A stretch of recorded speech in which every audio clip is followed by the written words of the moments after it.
Welcome to Investors Insights. Our topic today, Fed comments, market response. Last week was eventful, and we've got information here for you. I am joined by my distinguished colleagues, Bobby Norman, Trey Booth, and Ty Miller. We've just had a great meeting on portfolio strategies, and I always enjoy it, the debates, the discussions. Before we start this vlog, I just want to thank those of you from last week who forwarded our vlog to people you knew. We like for you to share these vlogs with others, and hopefully it makes a difference for them too. That said, Bobby, last week, Fed comments, market response. Talk to us about what we're seeing here.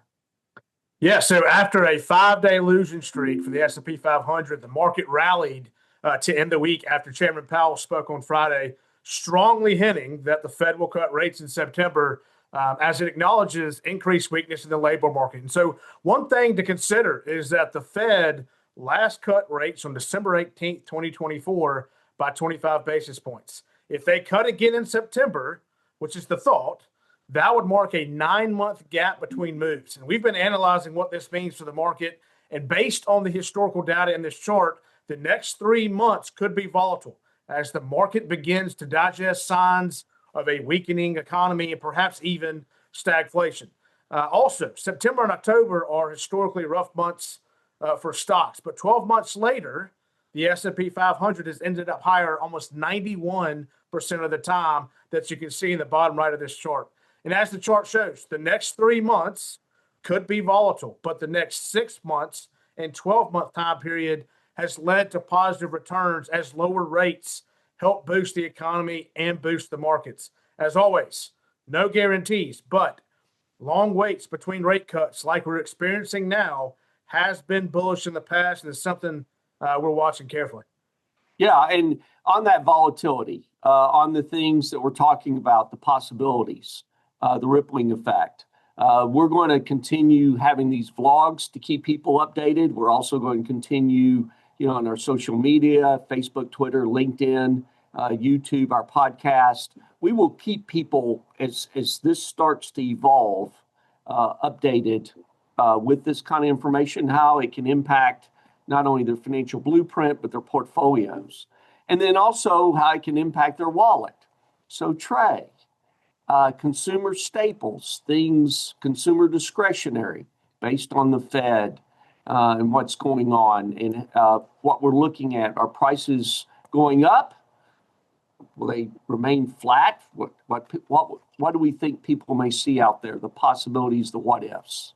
Yeah, thanks, Greg. Yeah, so we're a lot of the economic data we get, whether it's CPI, which is the Consumer Price Index, PPI, the Producer Price Index, or even earnings, are backwards looking, and the jobs data are all backwards looking. And so we try and look through data where we can see anything that's forward looking. And our friends at Strategas did a really good job of this last earnings season looking at consumer staples, which is your toilet paper, your soap, the day-to-day need, those corporate earning calls, and consumer discretionary, which is things that you buy that you may not need. And so they looked through their earnings calls and looked at the transcripts, not the earnings reports, not the data of what happened, but the calls with the corporate CEOs, CFOs about what they project going forward. So trying to get some forward-looking information. What they found was very interesting to us. You can see on this chart here, first I'll look at the consumer staples. Again, those are the things that you need.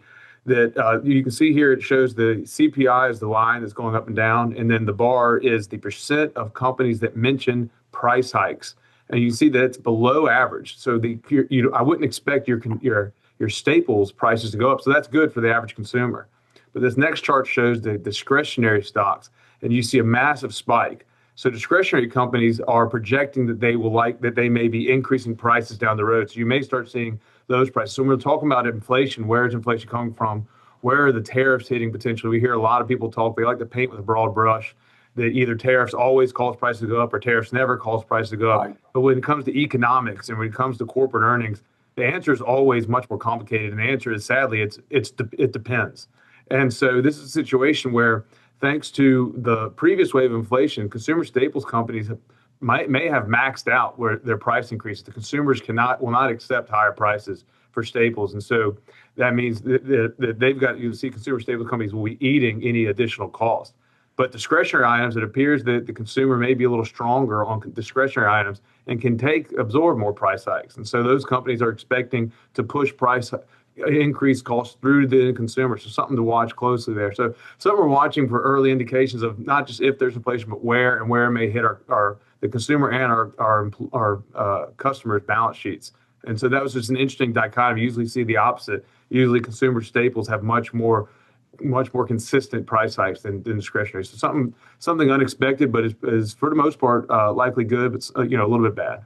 That gives a great picture of what we're looking at, and we're going to continue keeping everybody informed on it as well as tracking the data. So thank you, Trey, for taking time to look at all that. And then Ty, we've gotten several calls, people just going, well, if there are rate cuts, how does that impact my stock portfolio, the stock market? You've got some data, I think, that you can share with us in regards to that. So when the Fed does comment, markets do respond. Talk about that.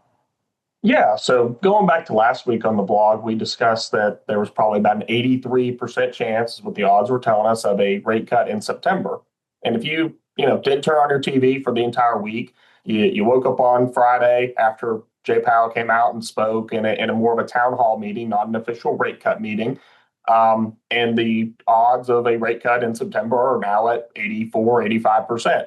Doesn't seem like much happened, but throughout the week, there was a lot of shifting going around. And so there was a lot of fear that perhaps Jay Powell is going to be more hawkish. And by that, we mean not as open to cutting rates. So those odds of a rate cut went from about 83% down to almost a coin flip, around 55%. There was definitely some fear in there that on Friday, Jay Powell was going to come out and not really talk too much about rate cuts.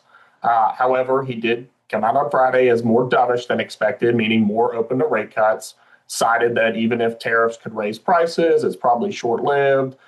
It might be a one-time thing. And more importantly, was focused on the labor market to not weaken that. So we got a lot of commentary that we wanted to see. But again, the market kind of felt that throughout the week. As Bobby alluded to, we had a losing streak throughout the week that was prolonged. Now, it wasn't necessarily a deep pullback, but we did have 5 days straight of going down or losses showing in the market. And so when you look at the internals, though, it wasn't as bad as maybe it seemed. So in this chart here, you can see that nearly all the weakness came from the best performing stocks of the year.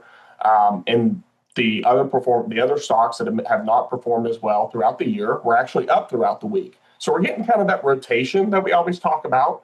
It might not reflect in the S&P open and closing price, but the rotation in the market is important. And then, of course, Friday, we made up about half of those losses after the commentary from Jay Powell came out stronger than expected in favor of rate cuts. So we are expecting a rate cut in September.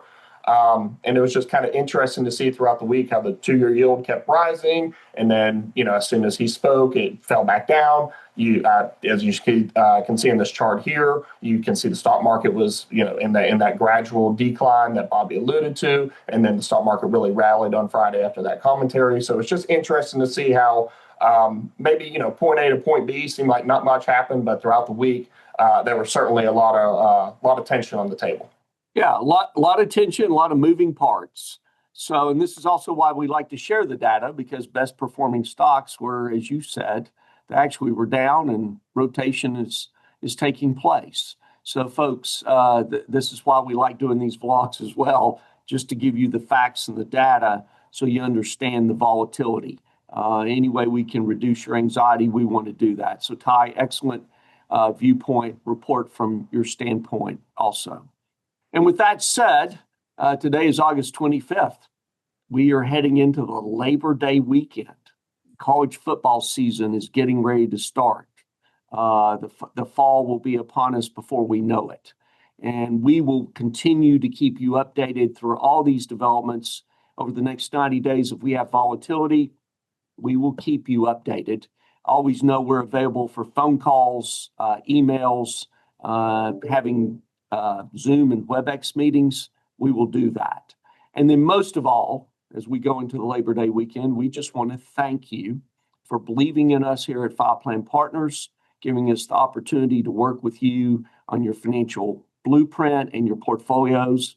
And just know that every day, and we say this 1,000 times, but we believe it, every day we come into this building striving to figure out ways we can see to it that we can make our clients' lives better, richer, fuller. Have a great week, and we look forward to talking with you soon. Thanks.